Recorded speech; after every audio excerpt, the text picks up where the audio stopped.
Hi, and welcome to People First, a Lotus People podcast. In a world that's constantly evolving, this podcast exists to inspire people-centric leaders to navigate through these ever-changing times. We're excited to share stories, build a community, and learn from one another. We're your hosts, Sophie Thomas and Sinead Connolly, and we run award-winning recruitment agency, Lotus People. Having been in the recruitment industry for 12 plus years, we've had the privilege of engaging with some incredible organisations and leaders. And we didn't want to keep these insights to ourselves. So we're bringing you inside some of these discussions, focusing on the most prevalent topics in the market right now. Join us as we dive deep into the heart of leadership, exploring the challenges and opportunities shaping today's workplace. You can expect candid conversations, practical advice, and inspiring stories from leaders who are making a real difference. Thank you for tuning in and welcome to the People First community.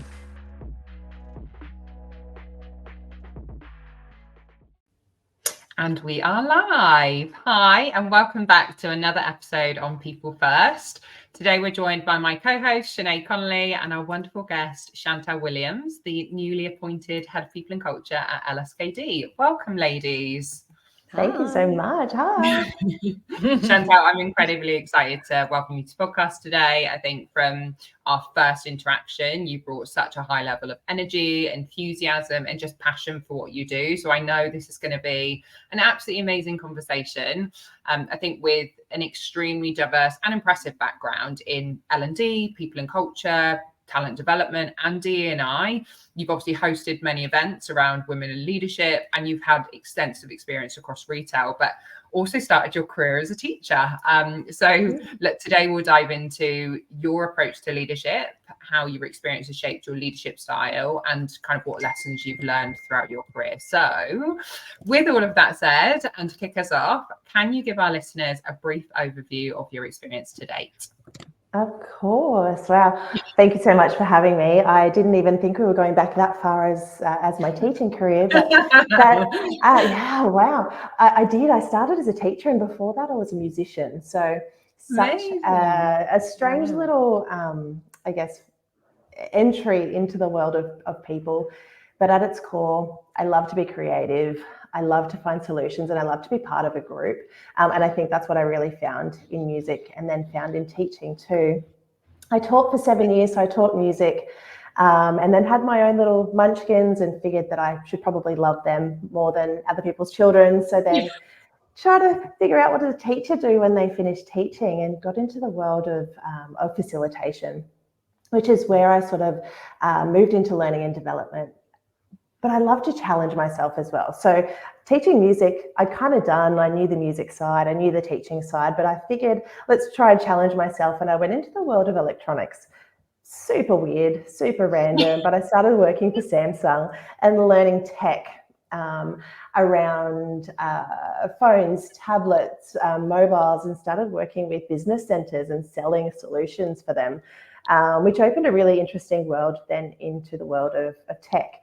And after Samsung, I moved to a great company where I really learned some incredible things about org design, development, and big business. So Beta Group, who were a fantastic franchisee of Telstra.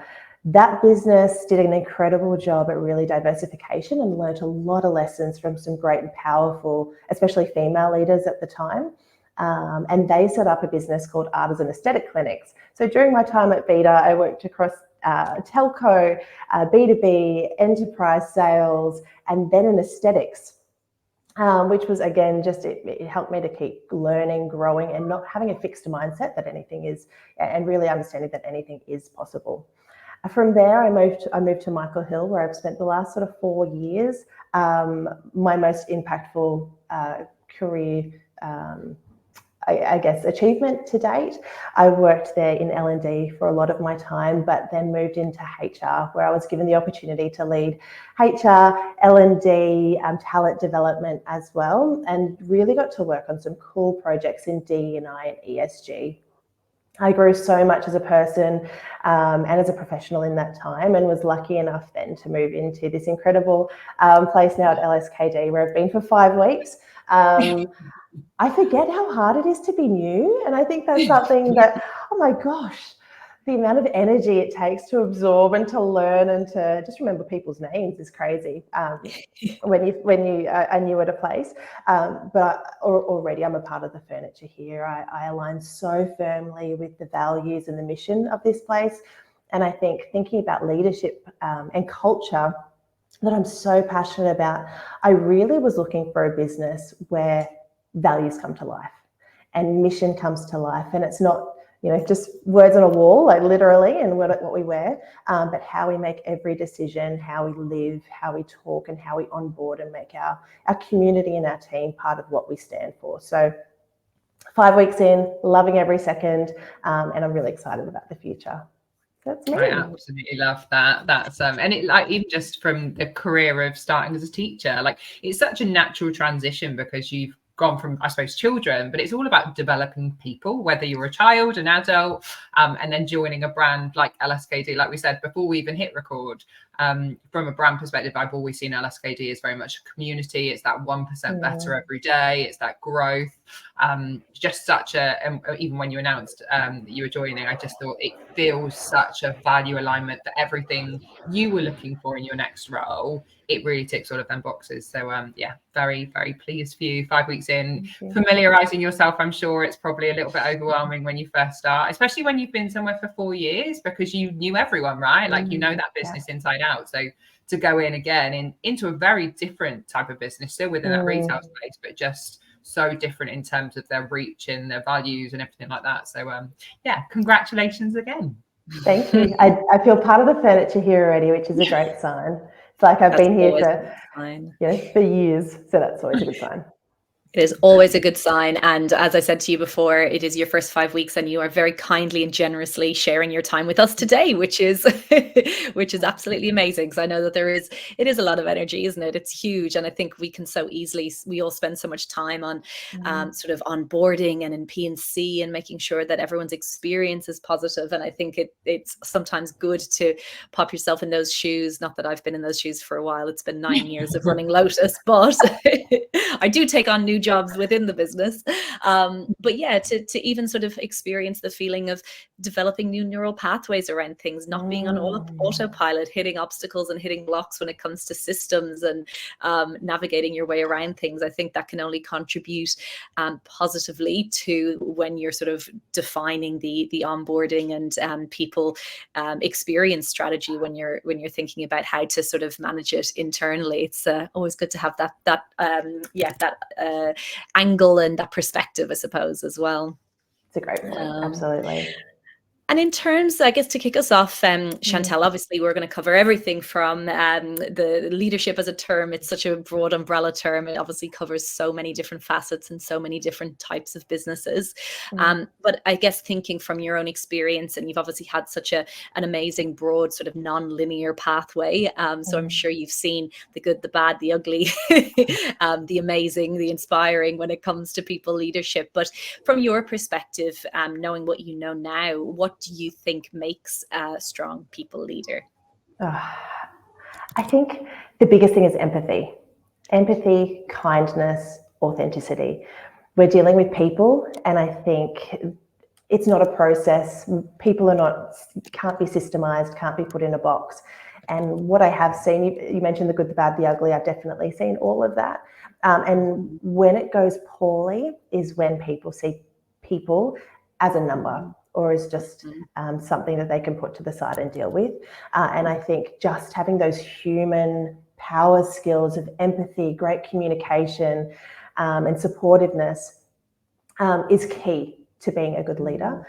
I think there's a lot around resilience. Again, working with people, there's a lot of knockbacks that you get because you don't know what to expect a lot of the time. So resilience in business changes and people changes. People will come to you with their lives, with their problems, with their growth, with their ambition, and just being able to make space for that and making sure that you are able to be resilient and have the space for that personally makes you a great leader. The other thing I wanted to talk about as well is the ability to adapt. If you can't adapt, you'll be stuck forever, and you really just hit a wall. The ability to be able to just go with the flow, know that if you take a hard left, it's okay, and also be able to set that vision for your team. So if you're able to set that vision and be the person that they trust to come to, you'll automatically be a step ahead. Yeah, I love that. I think there's the human aspect. I mean, it obviously, as you were talking about, it aligns with your values and where you've ended up being in an organization that is community and values and mission focused. But the others, I completely agree with you as well. I think the adaptability is so crucial, probably now more than ever. I think there is so much. Only in the last few years has the term future of work been coined. I think we've all just been in previous decades working, and things have been changing and they've been evolving. But from COVID to the digital transformation that sort of followed, to all of the pivots that businesses were doing, through to sort of everything that's going on in the world now, I think holding that empathy and being able to hold space, as you said, but then also really focusing on, okay, things are changing. AI is going to disrupt all of our roles so massively. Where are we going to be in 5 years' time? And it's not even when I'm listening to I'm a bit of a nerd with some of the tech podcasts, and when I'm listening to some of these podcasts and they're talking about changes that they're seeing right now, it's a question of sort of, okay, this is happening. Like, what are we doing about this now? Because this might be here in 6 months or a year, not in 10 years' time. So yeah, I think that resilience piece is beyond crucial, and the adaptability is obviously completely tied into that with how much things are changing. It's such a balance of soft skills, and I hate the term soft skills, those human skills and hard skills. And if you don't have a mixture of both and the ability to know when to lean into each, that's really what we need to be teaching our future leaders to future-proof, because we don't know what it's going to look like and we don't know when it's going to come, but we do know that having those human skills, that can't be replaced by a robot. 100%.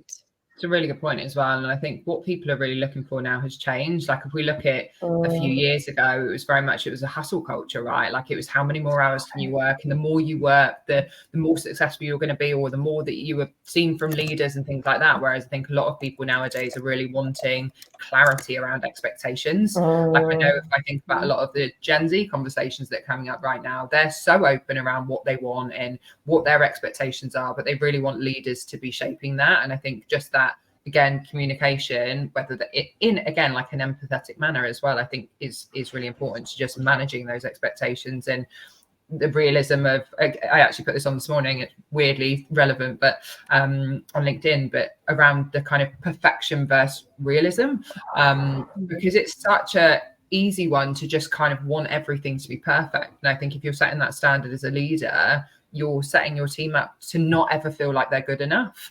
And again, psychological safety comes in there. So yeah, I absolutely love all of that. I think just so relevant to even the generations that we're starting to see come through the workplace. So yeah. And it is, I think it's evolving so much, and I think it's the skills that we need to have. Like, to your point, Chantelle, I think the need for the soft skills, like any conversation I have, I've spoken to rooms recently about sort of AI and tech transformation from a recruitment perspective and the impact that it might have. And I think the biggest thing that I hear and I always say and that we're focusing on is exactly to your point, the human skills. It's like these models and these generative AI models and everything that's happening, they're outrageously smart. Like, this is insane, the level of knowledge and human capability and just thinking it can do on our behalf. Thinking is probably not the right term, but it feels like thinking. But you're right. I think it won't replace. I think that ability to communicate, to influence, to connect. I think that's really the thing that's going to set us apart as humans, and that's the thing to focus on. Do you think with obviously the angle that you've had from learning and development and facilitation, has that been something that you've seen shift sort of when you started in this in this area through to now, based on how sort of the tech world is changing?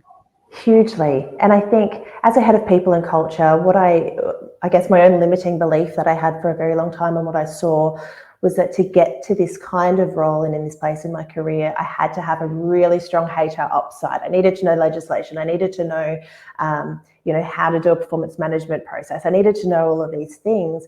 But what a lot of people in that space, and actually what my secret sauce was having the connection, understanding people development, wanting to understand and grow people from a succession perspective, and all of those human skills that businesses actually need to thrive.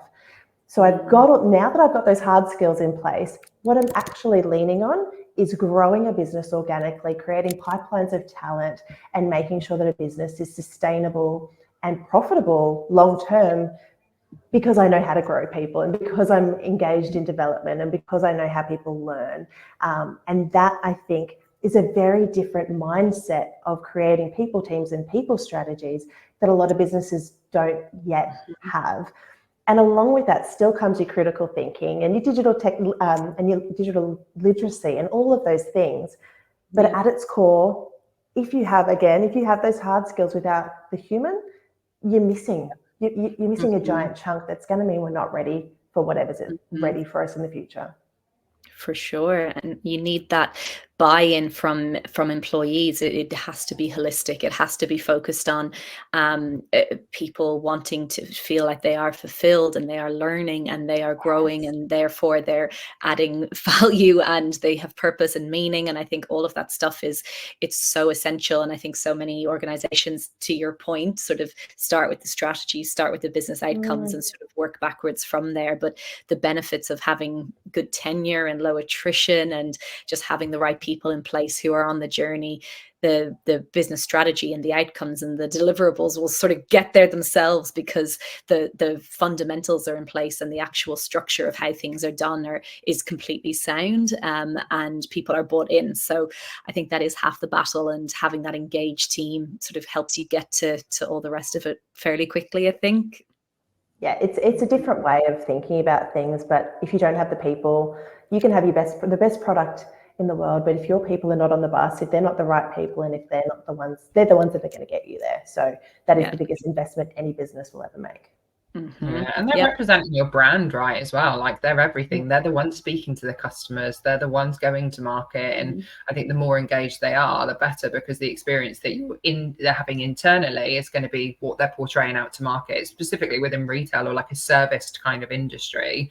And again, look after your people look after your business. And I think that's definitely one thing it feels like within somewhere like LSKD is your people genuinely love the business. They love the brand. They love the community. They want to take that to market. And I think if they feel that, again, they're being looked after, that's really kind of portrayed to their customers as well. So, yeah, I absolutely love that. And I think it is changing quite a bit. Like, I do think so many organizations now, I've started recruiting, it would have been 12, 13 years ago in Australia. And at the time, the perks and benefits were ping pong tables and drinks on a Friday afternoon in the office, like things that at that point were 4 o'clock finish. 4 o'clock finish. They get to dress for their day. They don't have to wear corporate clothes. And obviously that has shifted and changed so much over the last the last number of years. But I think whilst it's now an expectation and candidates do ask for it and look for it, it's still, there's an awareness of it, but I don't think every business is nailing it. And I don't think that although there is that fundamental awareness of the fact that, yes, okay, this is like, we are people first. So many businesses say we're people first, but I think sometimes there is that conflict between what we're trying to achieve and holding space for people. So I think it is a tricky thing to sort of balance. Have you seen that in your experience? I have seen both. I have seen the ping pong tables, and I think one of the things that attracted me to LSKD is that we're a personal development company that sells great activewear. So personal development for every team member is paramount. We have our core 9 books, and we've got 21 overall books. We talk about the lessons that we learn every single day. We go to personal development through external companies, and we do our own internal work. We are encouraged to do landmark forum. There's just so much professional and personal development here. And not only that, we're surrounded by like-minded people. So it's not like we're in the kitchen going, I read this incredible book on the weekend, or when we're talking about sales results in our weekly trade meeting, it's here's what we made, here's what we did, and here's this cool podcast I listened to on XYZ. It's just this continuous, it's this continuous feedback of learning and growing and being better for ourselves. Being 1% better for ourselves means we're going to be 1% better for our business and for our community too. I'm wondering when Sophie's going to be looking for a job alongside you. I feel like that's Black Friday's coming, so we could use some help. She's like hands off. Music to my ears. Like I'm always plugged into a podcast, a book. Like I'm very much with you. Do you know what? Funnily enough, I think it was back in COVID days. Obviously, in the UK, we were in lockdowns, but I remember somebody recommending me to listen to David Goggins, and it was just one of them times where I just absolutely fell in love with like him. He was amazing in terms of his story, but then kind of that self-development and personal development and growth and that 1% better. And yeah, I think that's been definitely something that I've now gone into in every facet of life. And I know Sinead will laugh when I say this, but like I'm always plugged into something. It's just one of the things that I almost feel like I'm wasting my time if I'm watching TV, that I feel like I have to be doing something that's actually benefiting, growing me. So I think the fact that you're implementing that as a brand and as a business, like of course people are going to be happy, they're growing. And I think it's just such an amazing environment to create. So yeah, I absolutely love that. Pink, and we finish at 1 o'clock on a Friday as well in the office. If you want to, I love that. It's like that's making the good from the old school way, and then incorporating it into the new. It's the absolute way to do it. And Sophie, you and I are like that, right? Like we will say, here's this book, here's this podcast, and I think it's activating a part of your brain, the mastery part of your brain that you feel like you're just constantly developing. And everything you said, Chantelle, about the culture there and being a personal development company first, like it just resonates as something that would be so appealing to the right people. And I know for me, it's been 9 years running Lotus, and when people say how's it been and what have you learned, like the biggest thing that I feel about running a business that has grown and hires sort of over 100 contractors and 20 or so people, it's a container for growth. And I think of everything that I've experienced, its highs and lows and pandemics and markets and everything, the container for growth of just how much I as a person have developed, that is the thing that brings me so much joy. And I think being able to then facilitate for my team and the business and be able to support other people in growing, like that is my why. Like that's the bit that I think will always keep me engaged and will always keep me driven and motivated for myself and for other people. And I think everything that you sort of said, you've articulated it in a way where it really lands, because I think it is that it's that personal development, and then good things will come from that sort of foundation. I think you hit the nail on the head though there, Sinead, where you said you were connected to your why. And once you're connected to your purpose, then you can find the organization or the people that you want to surround yourself with that are going to feed into your purpose and make you that person. We've just done a whole lot of work. We're just starting our journey as a company on vision and goals. And we're working with Suzanne Conrad, who works for Light Year Leadership. And we're looking a lot at setting individually our 10-year vision. And from that 10-year vision, how do you then create your goals around your personal life, your health and your career at 10 years, 5 year and 1 year, but not only for yourself, and then we share them with each other and we coach each other on our goals. And it's just, if we're better, then we can only bring greatness to this business. So I think I work heavily with connecting to that purpose. I love that. Yeah, I do. And I was going to say, can I ask, when you're obviously talking about this, it sounds like you've obviously got a huge workforce of people that are very interested in things like personal development. Is, from a hiring perspective, I guess because as an organization, it is so evident that you're about personal development and growth. Yeah. Do you feel that you attract people that are aligned to that? But equally, I guess are you looking for people that are? Because I think, like, throughout my career, like I've been into obviously self-development, Sinead's heavily into it, but quite often we'll share book recommendations, we'll share podcasts, and people just don't plug in. And for me, I find it really frustrating because I'm like, why don't you want to grow and why don't you want to learn? And like, what? But again, not everyone's the same, right? But I guess it sounds like, how have you, is it that from an EVP and a branding and everything, you're so well known as that as a business that you're attracting them types of people, but is it something you encourage? It's intentional and it's essential. So we have an incredible book. It's called The Ideal Team Player, and it talks a lot about being hungry, humble, and smart, making sure the right people on their bus and hiring for who, then what. So that goes without saying. That is how we hire. We hire first on who and then on what. Making sure they're passionate about growth, making sure they're passionate about the community, making sure they're passionate about people is first and foremost in our hiring process. Of course, making sure they love to sweat and making sure they're really committed to, you know, our purpose of being 1% better as a business is huge as well. But that's definitely at the forefront of our, I guess, from a recruitment strategy. That's how we hire rather than on a skill set first. And we offer, in the recruitment process as well, it's essential that our candidates read a book. So we gift our whole team Audible, but we gift a specific book, and then they read it, and then, or they don't, and they come back to us and they say, here's what I really got out of that, or here's how I resonate with that. Or so it's a very different way of bringing on wonderful people.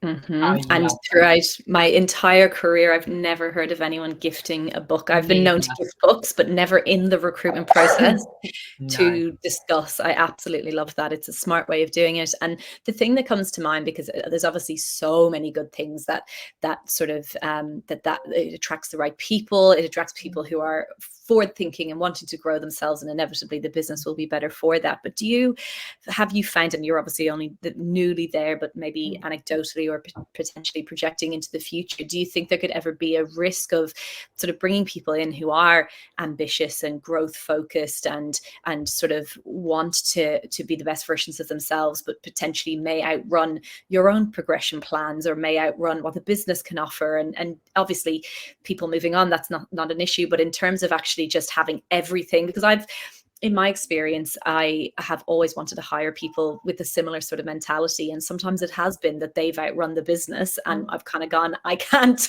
keep up with the level of the growth that you need. Is that something that you guys have thought about on the flip side? I don't think we're there yet, to be completely frank. And the reason is because we're in such a high growth phase. We're sitting at just shy of 400 team members. In 3 years, we're projected to double that. Not only from a retail perspective, but from DC and from our HQ lens as well. We've just got so many opportunities and we don't know what this business is going to be in 3 years' time, in 5 years' time. And if I look back at some of the career stories, even in my team, I've got an incredible people partner who started in DC and she was finishing a HR degree in our distribution centre. She then went and worked, a contract with our marketing team, and now she's in her first gig in HR. And I just see such growth the entire employee life cycle throughout what we're doing, that I think when I think about, and we talk about, what are our professional goals over the next 10 years, and we talk about what role might you have, the options are endless here because nothing is defined. And I think that's the really cool thing when you have that mindset that anything can be possible in a business and it's only as far as our minds can limit us. It really opens you up to, I could be anything, and this could be as cool as we make it if we're in it together. So, and we are led so well from the top by our executive team and by Jace, that's really fed down, and that's how they live as well.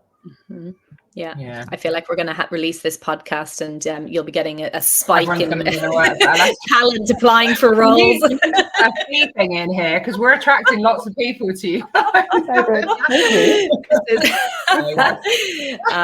But yeah, that's amazing, and it makes so much sense within that high growth environment. I think once you are an older business and more established, and the sort of growth is set, and that's a very different story. But it makes sense that you're matching the people with that sort of attitude and approach, with the fact that you are in high growth and nothing is set, and there needs to be a level of agility that comes with working in that environment. So yeah, I think that's a very good answer, and I think it's again, you'll be attracting the right people for it. A lot of what we've sort of touched on obviously ties in with sort of the people and culture initiatives, and sort of people first, which is obviously an amazing approach, and from our perspective it's the right approach. But what do you think, based on what you've seen or just sort of what you know, what do you think businesses can do better when it comes to their people initiatives or treating their employees? I think the biggest thing in this is actually it goes back to purpose and your why, and making sure that your culture is aligned to your purpose. I see so many businesses, again, that have their values on the wall, and that's it. But there is no alignment to their actual mission. You don't have stories, they don't have stories, they don't have examples of how they live their mission every single day. And I think the difference between what I've seen in the past and what I'm experiencing now is that from our community to our athletes, to our team, to our execs, to every single person that interacts with the business, there's a link to the purpose. And that not only helps build culture internally, but it also grows our culture within our entire community. And I remember doing case studies on LSKD before I was even a part of LSKD, to just go, like, how do you recreate this culture? And that's what it is. It's a creation and a link to mission and to your actual values. And we're not perfect by any means. We've got room to grow. And as we grow, that is, I guess, if you know what keeps you up at night, that's really what keeps me up at night, is to go, you know, how do I maintain and how do we maintain this incredible culture as we scale quickly? But it's communication, it's a link to all of those things. And it is that, you know, consistent desire to be 1% better. And I think there's a lot in lessons about what you've done poorly in the past or what you can do better. And I think the biggest thing for me there is it's a hard lesson to learn, but it's okay to make mistakes. And it's okay to fail as long as you're failing forward. And that's another thing that I've brought into LSKD, but something that's already here easily. It's that by failing, you learn to tweak and you learn to grow and you learn to refine not only the things you do, but how they align to your purpose. I read a really cool thing the other day, you know, that when you're at the top of your game, it's time to change it up. And I think that's really aligned to why we continue to be, you know, to want to be 1% better every day, because as soon as we're at the top, we need to keep doing things continually better as people and as businesses. So I think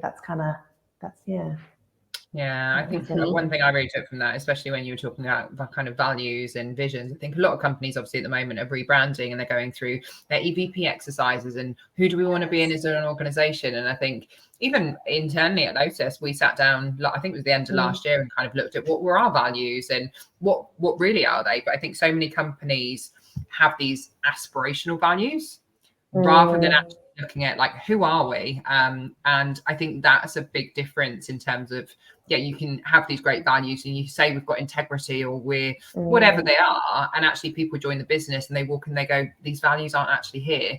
And I think it's really important to even talk to the business. One company that I think did it really well was Compare the Market. So I met Lucy, who was the CPO at Compare the Market. She was at an event probably, I think, at the beginning of the year, and she was talking about how she actually got the business involved with their values, and she kind of said, does this feel like it lands? And I just thought, I absolutely love that, because again, you're bringing your people on the journey, and again, it just makes them more engaged. It makes them feel more committed. They're part of something bigger than themselves, and I think that's when you really get that engagement. But yeah, I absolutely love that.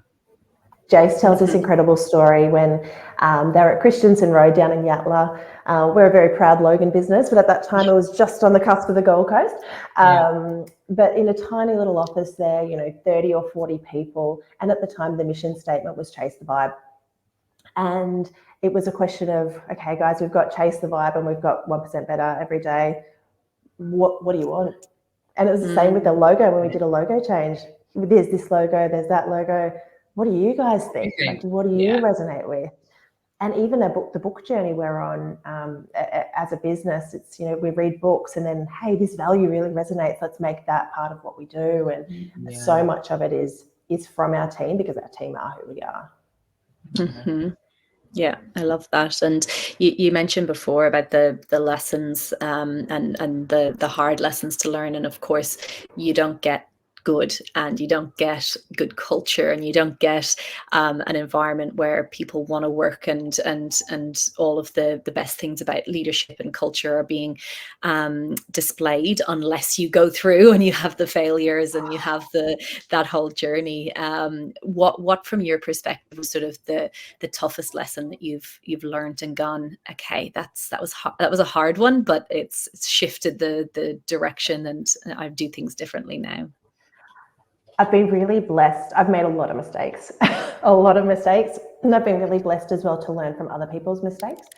One of the biggest ones that I have learned is that you need to know when to make hard decisions, and to make those decisions quickly, because sometimes, whether it's a people issue, so if there's a toxic person in your team or in your organization, that can bleed through really, really quickly. And it's important to make the right decisions quickly, because if you don't, at times, that just impacts so many more people and takes so much more time.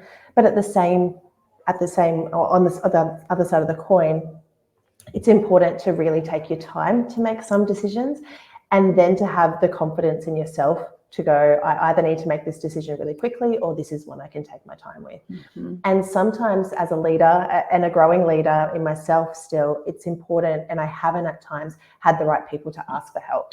And sometimes I felt like I had to do it all, and I had to take that all upon myself. Having great mentors has been the biggest lesson for me, and knowing who I can ask at any time of the day to go, oh my goodness, I need help, I've got this thing going on, because sometimes you can feel like you carry the weight of the world and your team and the people that you look after on your shoulders. So leaning in and asking for help is a massive one for me that I will always remember to do. Mm-hmm. Yeah, I think finding your tribe, it's advice that I've given many times over the years, but having everyone says it takes a village to raise a child. I think it takes a village to raise a leader as well. Having people around you who are your brain's trust, to be able to say, okay, this is the situation, or this is what I'm doing, and you sort of know that you have those different levels of support. But it is such a good point, and I think it's not one of us can be fooled into thinking that we can do everything and that we should do everything in any facet of life. And so, I completely agree with you. I think it is very, very important to sort of lean on that community. Again, community, tying back in with your values.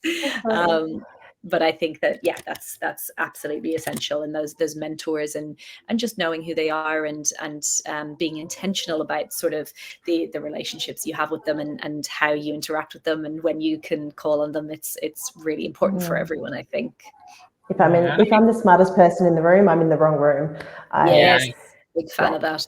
It's also being vulnerable enough with your kind of mentors and coaches to kind of put yourself out there to go, look, I don't always know best. I don't always want to. I want to learn from people. So I completely agree. But I think that one thing I'd like to do is maybe ask you a little bit around what's maybe one thing that we haven't covered today that you're really passionate about in this space. Yes. I feel like you've been in so many different areas. I think the thing, if I reflect, and I've done so much reflection over the last sort of couple of months, one thing that I love and I'm super passionate about, and I got to spend a lot of my time doing at Michael Hill, is DEI. I'm so incredibly passionate about inclusivity, people feeling like they belong, not only in an organisation but in their communities, and giving people a voice to share their stories.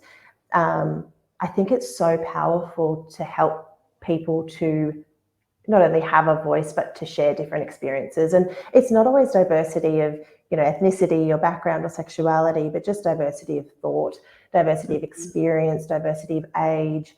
And again, coming back to, not being the smartest person in the room, but, having different minds in the room, different experiences, different people, because that's not only great for individuals, but when you have that diversity of all of those things in a table, it just allows you to create better solutions to problems, because everyone's coming from it from a different mindset, which means that you're able to create better outcomes for your business. And it's proven through so many studies, but it just is the right thing to do for people, for businesses, for our communities that we live in, to allow people the opportunity to come together.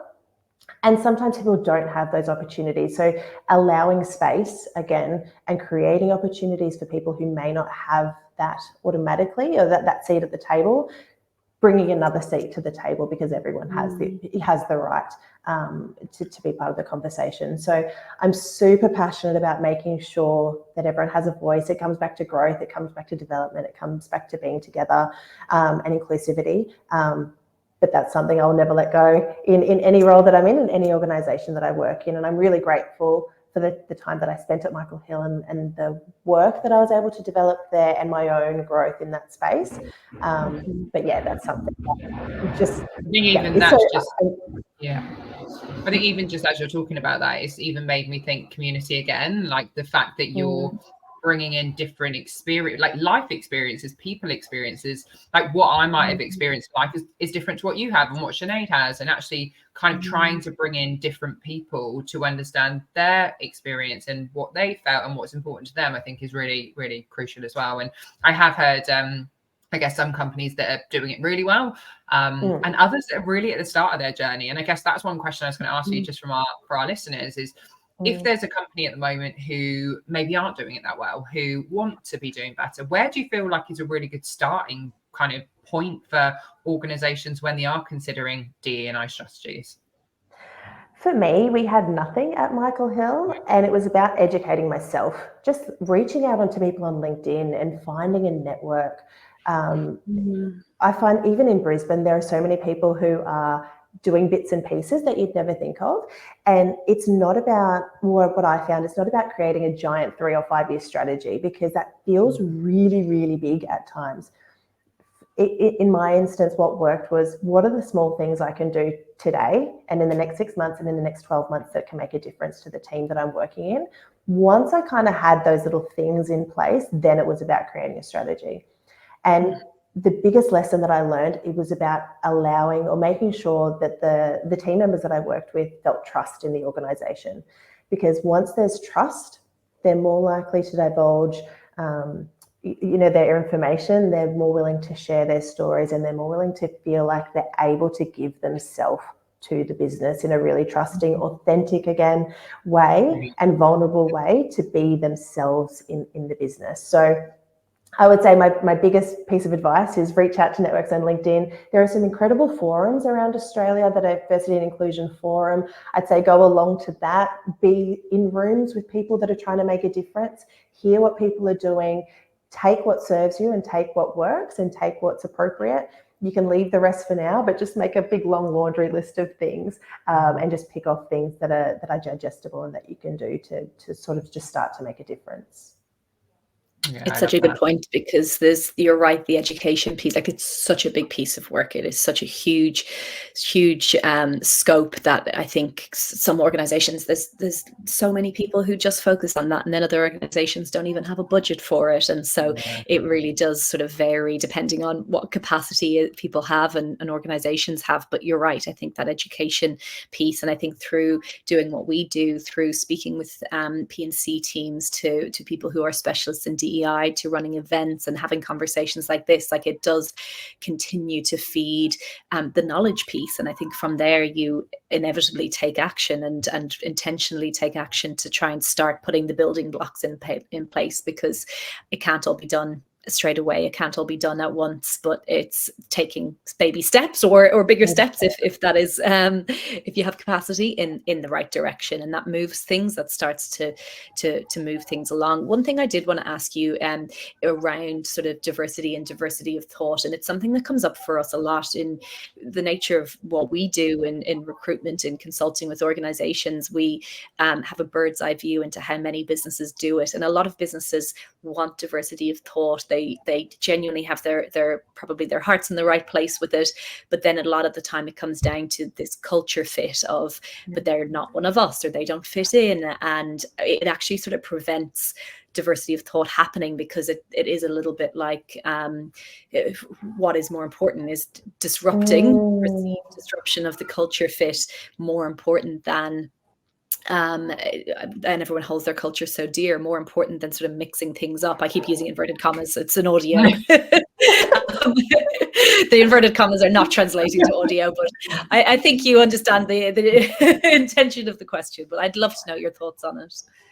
I think it comes back to your value set, and I know culture fit is a massive thing, and I've heard it so many times, but sometimes it's about how does that value set resonate with an individual, and that might be different from you than it is to me.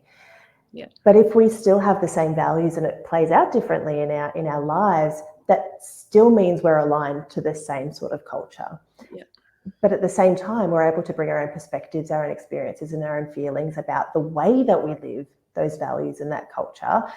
But it doesn't mean that we're misaligned in that approach. It just means that we have a different experience of it. So I think, again, it comes back to being really sure who you are as a business, not closing your mind off to other people's perspective of those values or their mission, but allowing them to articulate and to come to the table with, I really resonate with X value, and here's how that really comes to life for me. And that is going to be different across lots of people. But at the end of the day, you then have an aligned human being who will drive your business forward, but who will also come with their own thoughts, feelings, experiences to the table. Mm-hmm. Yeah, I love that.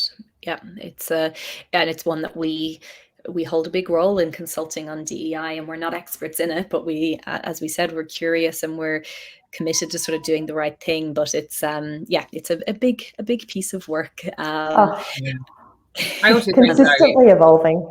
Yeah, it is, consistently, for sure. There's almost like a few years ago, people had the excuse of that there was no education around it. People didn't know. Now there isn't that excuse. Like, there is so much information out there for free, like you say, through forums, through LinkedIn groups, through all sorts of different channels, podcasts, and it's free education. And I think it's just, getting leaders invested in that again, just so that they are aware and they can educate themselves around different experiences and what people are looking for and what's important to them. So I really, really resonate with that. Amazing.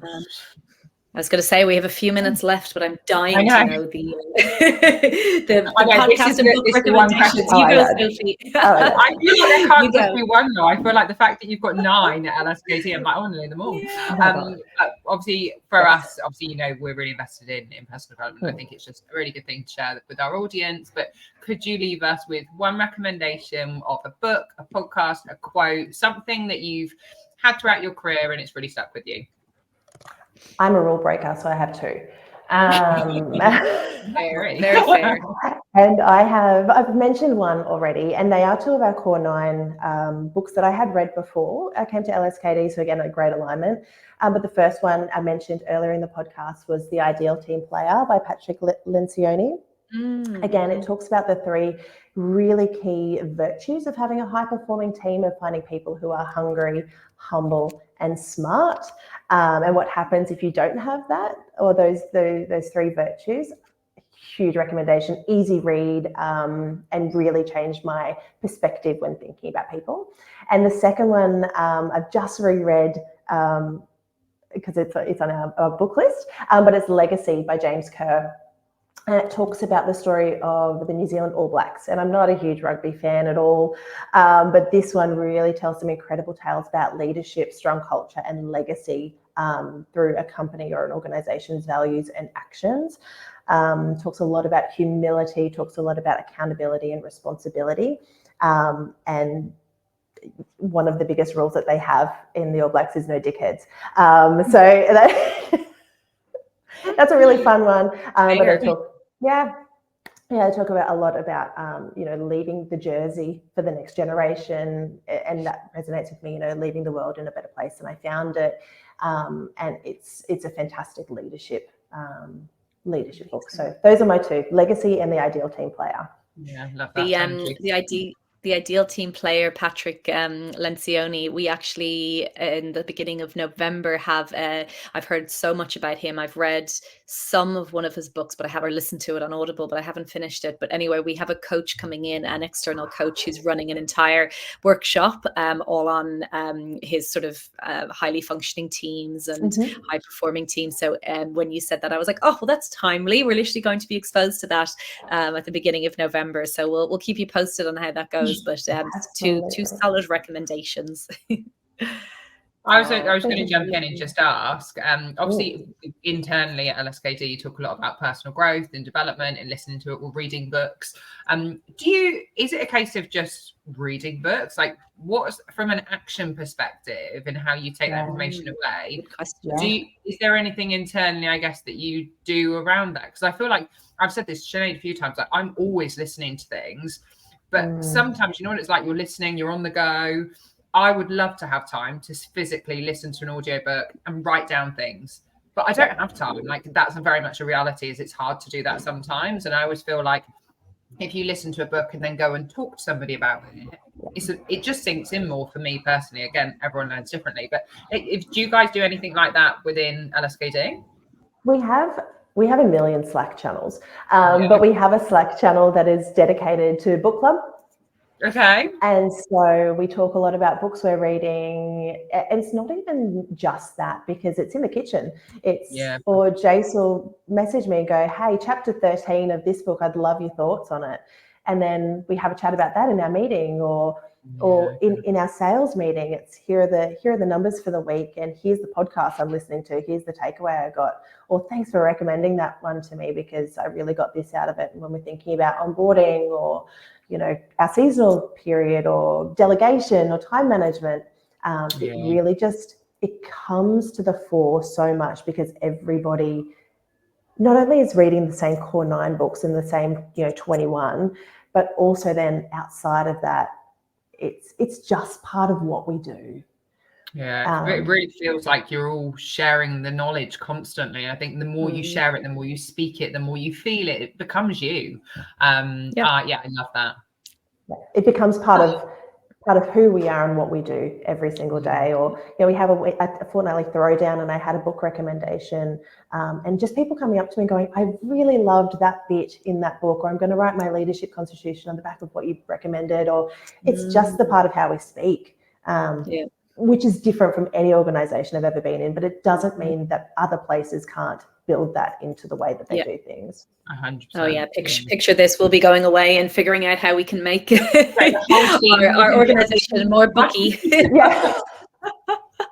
I love it. Oh, thank you so much for coming on, Chantelle. Honestly, that was you're a breath of fresh air, and there is so much in there that I think so many businesses and individuals could learn from and aspire to be. And I'm very, very happy for you that you have found your home, that it feels so aligned with your own values and your own mission. It's not everyone in the world has that. It's a privilege, and it's fantastic for us to be able to sort of hear that journey and how it all transpired. So thank you from me. Thank you from me. You've been amazing, as I knew you would. I feel like this is going to spark so much conversation, and obviously we'll get it out into the world over the next couple of weeks, and we'll do lots of promoting. I don't think we'll need to. I think everyone's going to see this and go, wow, it's going to be an amazing episode. So thank you so much. Oh, always keen to have a chat, and I love the work you guys do as well. So thank you for inviting me, and let's keep this conversation going. It's so important, and we're just starting, guys. We're just getting started. Absolutely. Let's do it. Thank you so